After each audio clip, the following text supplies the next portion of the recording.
What's up guys, welcome back to another video. In this video, I'll be showing you how to send crypto from Coinbase to a wallet.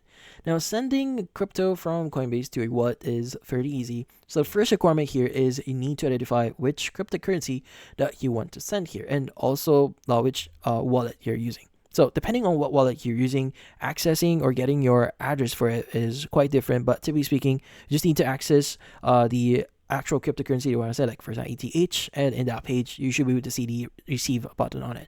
But yeah, so in this case, once you got your address here, we want to head over to Coinbase.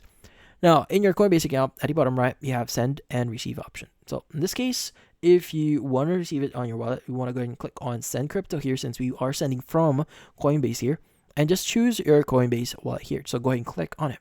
But in your next pages here, what you need to do is you just need to specify a few things. So this is what you'll be seeing.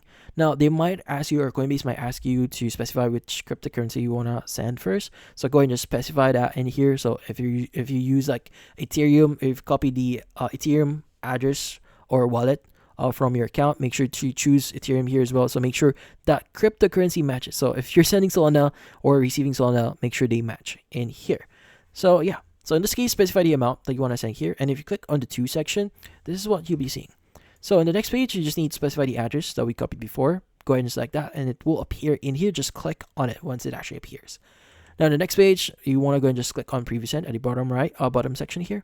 And from there on, just review your transaction.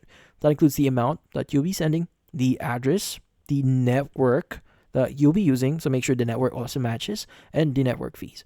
And also the send time here, it varies, so just be patient about this one. But if you're sure, just click on send now. Now, I would recommend you to first do a test transaction first if the network fees are quite small, just to make sure that your cryptocurrency will really arrive in that wallet. But in this case, that's about it. So if you found this video helpful, don't forget to leave a like or maybe subscribe to our channel. Thank you for watching.